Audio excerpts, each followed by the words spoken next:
नमस्कार, स्वागत है आपका और मैं हूं आपके साथ सपना दीपक मदेशिया। बुलेटिन का आगाज करेंगे। राज्यपाल हरिभाऊ बागड़े ने शनिवार को छत्रपति संभागीजी नगर में विभिन्न स्थानीय कार्यकारी में भाग लेते हुए गुणवत्तापूर्ण शिक्षा के प्रचार प्रसार और विद्यालयों तथा छात्र छात्राओं को महापुरुषों के जीवन से सीख लेने का आह्वान किया है। बता दें कि राज्यपाल ने शनिवार को स्थानीय गांव में आयोजित कार्यक्रमों में भागीदारी की।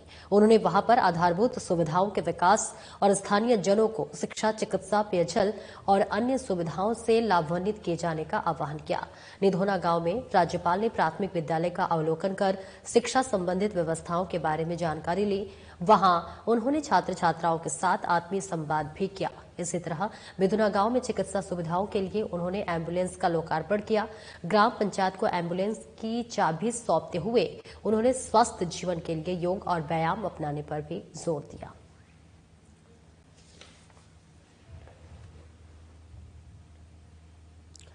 और वहीं मुख्यमंत्री भजनलाल शर्मा ने कहा कि यशस्वी प्रधानमंत्री नरेंद्र मोदी के नेतृत्व में प्रदेश की जल उपलब्धता बढ़ाने के लिए राज्य सरकार के 1 वर्ष के कार्यकाल में अभूतपूर्व कार्य किए गए हैं। प्रदेश की 40% आबादी को ईआरसीबी पीकेसी लिंक परियोजना से पेयजल एवं सिंचाई के लिए जल सकेगा। जहां पर बता दें कि उन्होंने कहा कि शेखावटी क्षेत्र में यमुना जल लाने के लिए एमओयू किया गया है और उदयपुर में देवास योजना के माध्यम से जल उपलब्धता सुनिश्चित की जा रही है। साथ ही माही बांध से बांसवाड़ा डूंगरपुर को पेयजल और सिंचाई के लिए योजना प्रारंभ की गई है। शनिवार को डूंगरपुर के खड़गदा में नदियों के संरक्षण और संवर्धन के लिए आयोजित श्रीराम कथा कार्यक्रम को संबोधित कर रहे थे। उन्होंने कहा कि प्रधानमंत्री नरेंद्र मोदी की पहल पर जन भागीदारी से जल संचय का अभियान शुरू किया गया है। प्रदेश के 40,000 गांव में जल संचयन के कार्य किए जा रहे हैं। मुख्यमंत्री ने कहा कि खड़गदा और आसपास के क्षेत्र के ग्रामीणों ने 9 महीने की कड़ी मेहनत और दृढ़ संकल्प से 1 किलोमीटर के दायरे में मोरन नदी के चौड़ा और गहरा कर जल की उपलब्धता बढ़ाकर अभूतपूर्व कार्य किया है।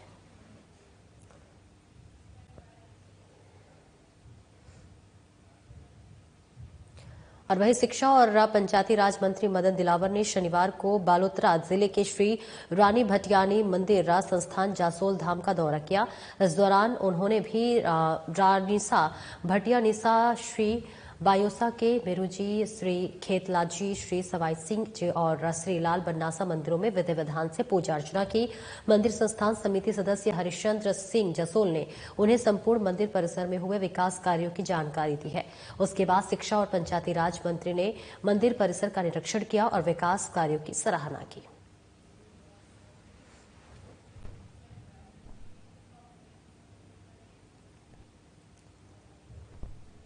सरकार के गठन के 12 माह बाद पूर्ववर्ती कांग्रेस सरकार द्वारा प्रदेश में खोले गए 3,737 महात्मा गांधी अंग्रेजी माध्यम स्कूल की समीक्षा के लिए मंत्रिमंडलीय समिति क्यों गठित की गई है? साल भर तक सरकार क्यों सोती रही?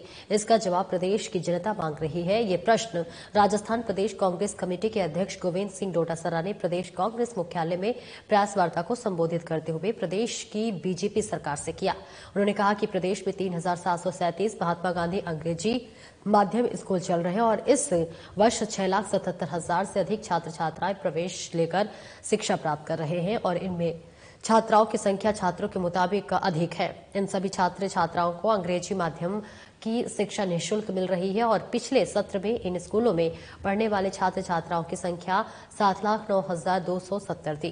उन्होंने कहा कि कांग्रेस सरकार के शासन में इन स्कूलों के लिए 45,300 पद स्वीकृत किए गए थे।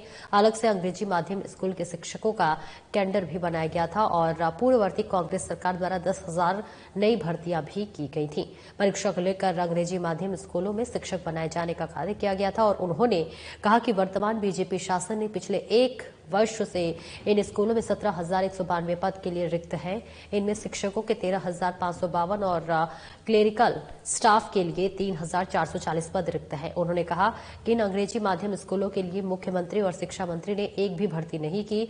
उन्होंने कहा कि बीजेपी सरकार ने परीक्षा करवाकर भर्ती करने का केवल स्वांग किया है। उन्होंने कहा कि कांग्रेस शासन की ये लोकप्रिय योजना बीजेपी नेताओं को अखर रही है और कांग्रेस सरकार के कामों की लोकप्रियता से भयभीत बीजेपी बीजेपी नेता इस योजना को खत्म करने का षड्यंत्र पिछले 1 साल से रच रही है। उन्होंने कहा कि बीजेपी की राजस्थान सरकार ने 25 अगस्त 2024 को भर्ती के लिए परीक्षा आयोजित करवाई, लेकिन आपको बता दें जनवरी आ गया है, परिणाम निकालने में 4 माह से भी अधिक लगा दिए और मन मर्जी से इस दौरान जिले के 10% बोनस अंक देने का प्रावधान कर दिया ताकि ये भर्ती विवाद से आकर अटक जाए।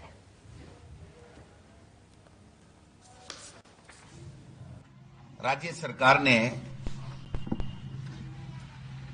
एक मंत्रिमंडलीय समिति बनाई है महात्मा गांधी इंग्लिश मीडियम स्कूलों की समीक्षा के लिए। उसके बारे में मुझे आप सबसे आज बात करनी है। पहली बात कि ये समीक्षा की कमेटी 12 महीने बाद में मुख्यमंत्री जी आपने क्यों बनाई, 12 महीने तक आप क्यों सोते रहे। आज जो स्थिति है इंग्लिश मीडियम स्कूलों की, 3737 विद्यालय प्रदेश में रन कर रहे हैं। उसमें इस वर्ष 6,77,371 बच्चे और बच्चियां, जिसमें बच्चियों की संख्या बच्चों से भी ज्यादा है, वो फ्री में इंग्लिश मीडियम की शिक्षा ग्रहण कर रहे हैं। पिछले सत्र में ये संख्या 7,09,970 थी। हमारी कांग्रेस की जब सरकार थी तो हमने 45,300 पद स्वीकृत किए थे, अलग से इंग्लिश मीडियम का कैडर बनाया था। हमने 10,000 की नई भर्ती भी की थी और इंटरव्यू लेकर के, परीक्षा लेकर के, और हमने वहां पर टीचर लगाने का काम किया था। आज जो स्थिति है 12 महीने से, वो 17,192 पद इन इंग्लिश मीडियम स्कूलों में रिक्त पड़े हैं, जिसमें शिक्षकों की 13,552 और जो क्लेरिकल स्टाफ है उसमें 3,640। एक शिक्षक की भी, एक क्लेरिकल स्टाफ की भी माननीय मुख्यमंत्री जी ने और शिक्षा मंत्री जी ने इसमें भर्ती नहीं की। एग्जाम करा करके, परीक्षा लेकर के उन्होंने भर्ती करने का सम्मान किया, लेकिन मन में खोट, नीयत खराब, हमारी लोकप्रिय ये जो योजना थी, जो विद्यालय बच्चे, गरीब के बच्चे पढ़ रहे थे, वो इनके रास नहीं आ रहा था और इसको कैसे समाप्त करें, कैसे वापस कांग्रेस सरकार की लोकप्रियता को कम करें, इस षड्यंत्र में ये 12 महीने तक लगे रहे। इन्होंने यहां पर 25/8/2024 को परीक्षा करवाई कि हम एग्जाम लेंगे। अब दिसंबर निकल गया, जनवरी है आज 4 तारीख, मैं समझता हूं आज 4 जनवरी 2025 है। रिजल्ट निकालने में इन्होंने 4 महीने लगा दिए, 4 महीने से अधिक, और उस दौरान एक मनमर्जी से जिले के 10% बोनस अंक का प्रावधान डाल दिया, जिससे ये भर्ती अटक जाए। कोर्ट में चले गए लोग, कोर्ट ने रिजेक्ट कर दिया इनके बात को। उसके बाद में इन्होंने रिजल्ट तो निकाल दिया, लेकिन आज की तारीख तक भी भर्ती नहीं की। और मंत्री महोदय लिख करके दे रहे हैं विभाग को कि अब इंटरव्यू कराया जाए इन लोगों का जो लिखित परीक्षा से पास हुए हैं, और इंटरव्यू के आधार पर आरएसएस और बीजेपी के समर्थित लोग अगर इसमें आएंगे तभी हम इनको लेंगे, वरना तो जो अच्छे मार्क्स लेके मेरिट में आया है उसको हम नहीं लेंगे, क्योंकि वो हमारी विचारधारा का व्यक्ति, हमारी विचारधारा का शिक्षक नहीं है। इससे घटिया मानसिकता की कोई बात हो नहीं सकती है। जो कमेटी बनाई है उसमें उप मुख्यमंत्री जी बैरवा जी को अध्यक्ष बनाया गया है, उस कमेटी का संयोजक बनाया गया है। जिले और संभाग समाप्त करने की जो कमेटी बनाई गई थी समीक्षा के लिए, उसमें समाप्त किए 9 जिले और 3 संभाग, बीच में हटना पड़ा था। और मैं दावे के साथ कहता हूं कि उप मुख्यमंत्री जी को इस कमेटी से भी बीच में भागना पड़ेगा। इसलिए भागना पड़ेगा कि इनके विधानसभा क्षेत्र में 59 विद्यालय इंग्लिश मीडियम के चल रहे हैं, सरकारी विद्यालय चल रहे हैं। और बीजेपी प्रदेश अध्यक्ष मदन राठौर ने बीजेपी सरकार द्वारा अंग्रेजी माध्यम स्कूलों पर बनाई गई समीक्षा कमेटी पर गोविंद सिंह डोटासरा द्वारा दिए गए बयान पर पलटवार करते हुए कहा कि कांग्रेस ने शिक्षा क्षेत्र में अप्रासंगिक व्यवस्था कर बच्चों के जीवन को बर्बाद करने का षड्यंत्र रचा था, लेकिन बीजेपी सरकार कांग्रेस की ऐसी व्यवस्था की जांच करवाकर हमारे बच्चों का बेस तैयार करने का काम करेगी। राठौर ने कहा कि प्रदेश की पूर्ववर्ती कांग्रेस सरकार ने आनन फानन में केवल वाहवाही लूटने के लिए अंग्रेजी माध्यम से स्कूल खोल दी है, लेकिन इन स्कूलों में ना तो इंफ्रास्ट्रक्चर की व्यवस्था की गई है और ना ही अंग्रेजी पढ़ाने वाले शिक्षकों को नियुक्ति की गई है। कांग्रेस ने दूर दराज के गांवों में चल रही हिंदी मीडियम स्कूलों को बंद कर अंग्रेजी में कर दिया, जो कि कांग्रेस का व्यवहारिक फैसला था। कांग्रेस ने हिंदी माध्यम के बच्चों तक के भविष्य की चिंता नहीं की। बीजेपी प्रदेश अध्यक्ष मदन राठौर ने कहा कि कांग्रेस को हमारे बच्चों की चिंता होती तो स्कूलों में बच्चों का आधार मजबूत करने का काम करती और पहली कक्षा से अंग्रेजी का बेस मजबूत करती। अंग्रेजी माध्यम के लिए मानकर ग्रामर और शब्दावली की आवश्यकता होती है, लेकिन कांग्रेस ने बच्चों का ग्राउंड तैयार नहीं किया।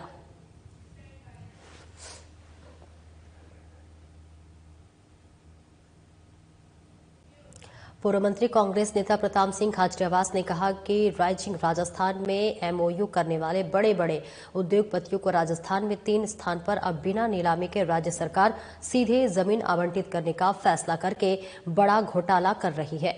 खाचरियावास ने कहा कि सर्दियों में बीजेपी सरकार किसी गरीब को मकान नहीं दे रही, जमीन नहीं दे रही, बल्कि गरीबों के मकान तोड़े जा रहे हैं, उनके थड़ी ठेले उठाए जा रहे हैं। तो दूसरी तरफ जो उद्योगपति, उनका उद्योग कब लगेगा, कब लोगों को नौकरी मिलेगी, ये कोई गारंटी नहीं है। उद्योगपति को राज्य की बीजेपी सरकार तोहफे के रूप में एक नहीं बल्कि 3 जगह डायरेक्टर जमीन आवंटित करेगी और मात्र 3 सरकार सप्ताह में जमीन आवंटित कर दी जाएगी और ये बहुत बड़ा घोटाला राज्य सरकार करने जा रही है। कांग्रेस पार्टी राज्य के हित में भजन लाल शर्मा से मांग करती है कि ये फैसला भ्रष्टाचार को बढ़ावा वाला प्रदेश को आर्थिक रूप से कमजोर करने वाला और गरीब, मध्यम वर्गीय और बेरोजगारी नौजवानों को परेशान करने वाला है। ये भ्रष्टाचार का फैसला तुरंत रोककर उद्योगपतियों और नीलामी के जरिए जमीन आवंटित की जानी चाहिए, जिससे कि राजस्थान की सरकार के खजाने में ज्यादा से ज्यादा पैसा आए। अन्यथा इस फैसले के विरुद्ध कांग्रेस पार्टी के कड़े कदम उठाएगी।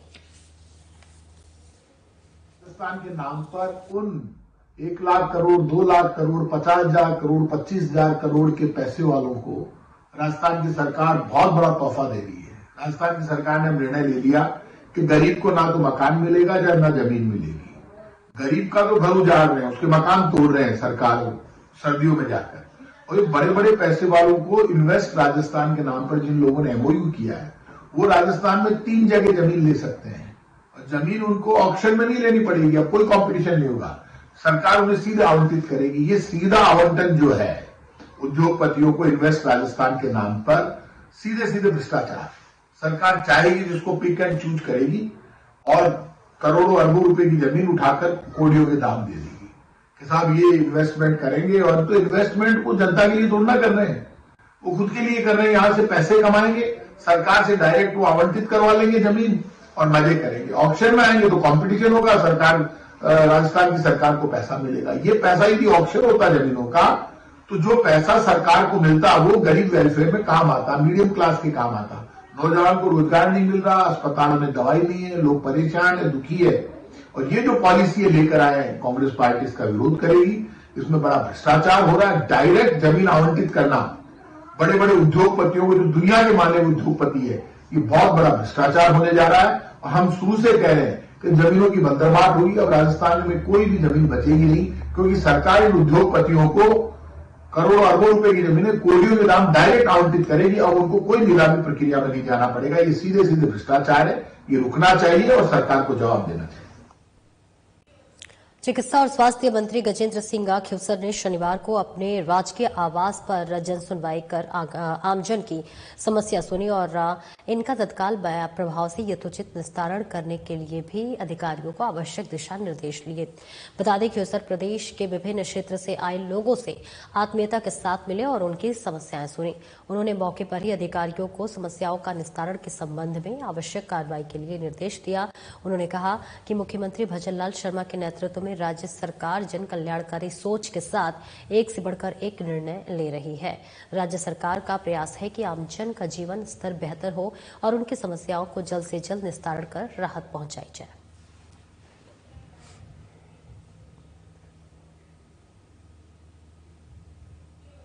जिला कलेक्टर और नगर निगम प्रशासक नम्रता वृष्टि ने शनिवार को नगर निगम कार्यालय का निरीक्षण किया। निगम प्रशासक वृष्टि ने जो है निगम की जन्म मृत्यु पंजीयन शाखा को देखा और इनमें डाटा प्रोसेसिंग की प्रक्रिया को जानी। उन्होंने कहा कि पंजीयन का ये कार्य निर्धारित सीमा में हो और उन्होंने लेखा शाखा, हेल्पिंग सेंटर और निर्माण शाखा सहित विभिन्न अनुभागों का निरीक्षण किया और इनकी कार्यप्रणाली जानी। उन्होंने स्वच्छ भारत मिशन और इंदिरा गांधी शहरी रोजगार गारंटी योजना के कार्यों की प्रगति जानी और कार्यालय परिसर को साफ सुथरा रखने, सभी पत्रावलियों को व्यवस्थित करने और आमजन के कार्यपूर्ण संवेदनशीलता से करने के निर्देश दिए। उन्होंने यूडी टैक्स की स्थिति जानी तथा निगम की आय बढ़ाने के संबंध में चर्चा की।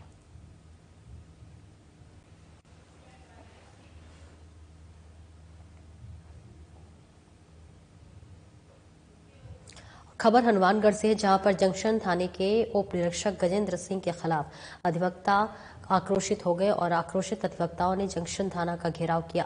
इस दौरान अधिवक्ताओं और एसआई गजेंद्र सिंह में जमकर बहस भी हुई। इसके बाद अधिवक्ताओं ने वर्क सस्पेंड कर दिया और उन्होंने कोर्ट परिसर में पुलिसकर्मियों का प्रवेश भी रोक दिया। इस बारे में जानकारी देते हुए बार संघ हनुमानगढ़ के अध्यक्ष नरेंद्र माली ने बताया कि जंक्शन थाना का एसआई गजेंद्र सिंह वकीलों के मामलों में आरोपियों का साथ देता है और जब तक एसआई गजेंद्र पर कार्रवाई नहीं होगी इस बार संघ का आंदोलन जारी रहेगा और कोर्ट परिसर में किसी भी पुलिसकर्मी को आने नहीं दिया जाएगा।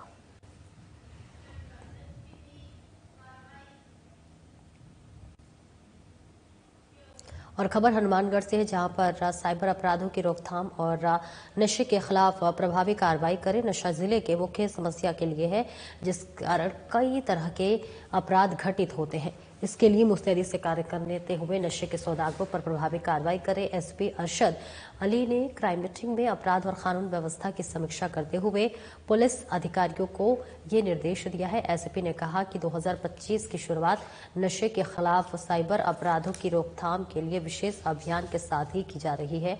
एनडीपीएस अभियान के तहत नशा प्रवृत्ति के रोकथाम और नशा तस्करों की धरपकड़ के साथ ही आमजन में भी जागरूकता लाने का प्रयास करें। साइबर अपराधों से संबंधित परिवादों का त्वरित निस्तारण करते हुए रिकवरी में तेजी लाएं।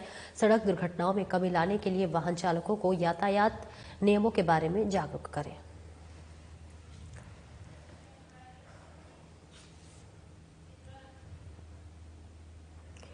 कोटा बूंदी संसदीय क्षेत्र में गरीब और वंचित वर्ग की गर्भवती महिलाओं के उचित पोषण और स्वास्थ्य सुविधा के उद्देश्य से संचालित सुपोषित मां अभियान के तीसरे चरण का शुभारंभ 56 भोग परिसर में लोकसभा अध्यक्ष ओम बिरला और उप मुख्यमंत्री दिया कुमारी ने किया। कार्यक्रम में गरीब और अभावग्रस्त परिवारों के 1500 गर्भवती महिलाओं को पोषण किट वितरित किए गए। मुख्य अतिथि लोकसभा अध्यक्ष ओम बिरला ने उपस्थित महिलाओं को संबोधित करते हुए कहा कि समाज की आने वाली पीढ़ी स्वस्थ हो और गर्भवती महिलाओं को पर्याप्त पोषण मिल रहा और इस उद्देश्य से कुछ पोषित मां अभियान शुरू किया गया था। गरीब और वंचित वर्ग की गर्भवती महिलाओं को चिन्हित कर भी 9 माह तक उनकी निःशुल्क जांच और पौष्टिक आहार का इंतजाम करना इस अभियान की पहली प्राथमिकता है। उन्होंने उपस्थित लोगों से आह्वान किया है कि उनके मोहल्ले, गांव, ढाड़ी में कहीं भी ऐसी गर्भवती महिला मिले जिसे गरीबों के कारण पौष्टिक आहार नहीं मिल पा रहा है, उनकी जानकारी उपलब्ध कराए ताकि सुपोषित मां अभियान के तृतीय चरण में उनके पोषण की भी जिम्मेदारी उठाई जा सके।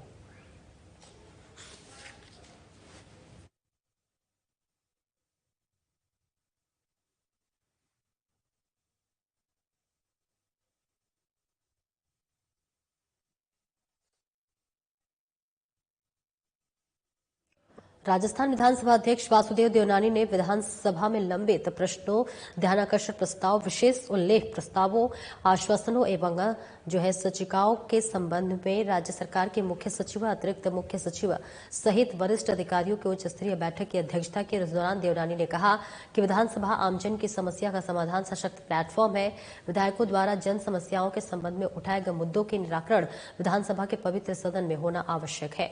उन्होंने कहा कि राज्य सरकार के अधिकारी गण समस्याओं के निराकरण करने में सहयोगी बने और अपनी जिम्मेदारियों का निर्वहन समय सीमा से करना सुनिश्चित करें। देवनानी का मानना था कि मिशन के रूप में कार्य करने से ही राज्य सरकार द्वारा किए जा रहे कार्यों का परिणाम धरातल पर दिखाई दे सकेगा। वहीं देवनानी ने कहा कि विभाग विधानसभा से संबंधित प्रश्नों के जवाब के मामले में उल्लेखनीय सुधार हुए, लेकिन अभी और अधिक बेहतर किए जाने की आवश्यकता है।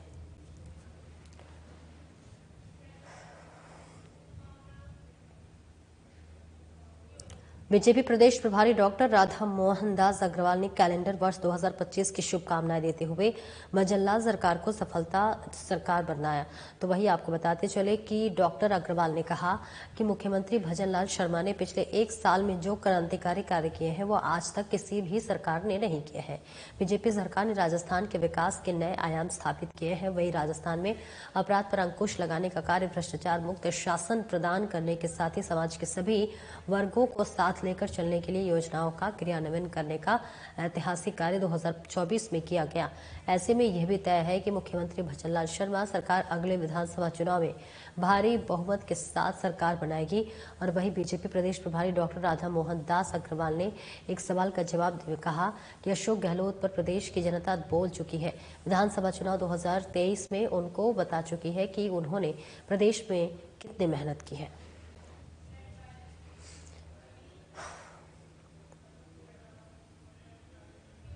राज्य सरकार की बजट घोषणा 2024-25 के अनुसार सभी संभाग मुख्यालय और आदर्श वेद विद्यालय प्रारंभ किए जाते हैं। बता दें, इसी क्रम से कोटा संभाग मुख्यालय पर प्रस्तावित आदर्श वेद विद्यालय के लिए कोटा जिले की रामगंज मंडी विधानसभा क्षेत्र की ग्राम पंचायत चेचट के सालेड़ा कला रोड पर 15 बीघा भूमि निःशुल्क 99 साल की लीज पर आवंटित की गई है। शिक्षा और पंचायती राज्य मंत्री मदन दिलावर ने शुक्रवार को कुदायला ने आयोजित सरकार आपके द्वार समस्या समाधान शिविर में इसकी जानकारी दी है। उन्होंने बताया कि शीघ्र ही आदर्श वेद विद्यालय भवन का निर्माण शुरू किया जाएगा और आगामी शिक्षा सत्र के इसका संचालन प्रारंभ कर दिया जाएगा। इसी प्रकार कोटा जिले के चेचट में शुरू किए गए हैं और नवीन राजकीय महाविद्यालय के लिए भी ग्राम चंदपुरा पटवार मंडल हथिया खेड़ी तहसील चेचट में 99 साल की लीज पर 12 बीघा भूमि आवंटित की गई है। शिक्षा मंत्री ने घोषणा की है कि राजकीय महाविद्यालय के भवन का निर्माण भी शीघ्र ही प्रारंभ कर दिया जाए।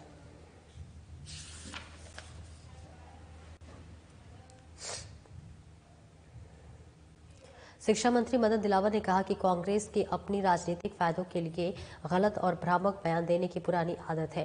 प्रदेश के बच्चों के भविष्य के साथ खिलवाड़ करके वाली कांग्रेस ने अपनी सरकार के दौरान अंग्रेजी शिक्षा के नाम पर सिर्फ बोर्ड लगाने का काम किया और छात्रों में अभिभावकों के साथ छलावा किया गया है।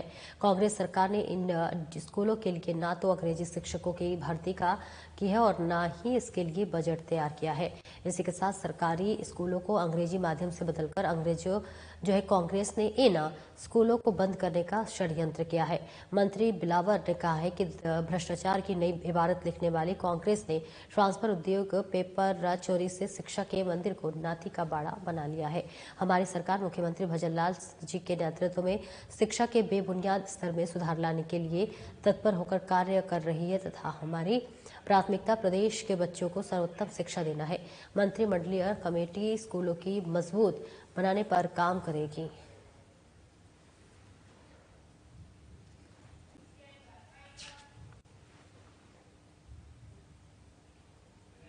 फिलहाल इस बुलेटिन में इतना ही। नमस्कार।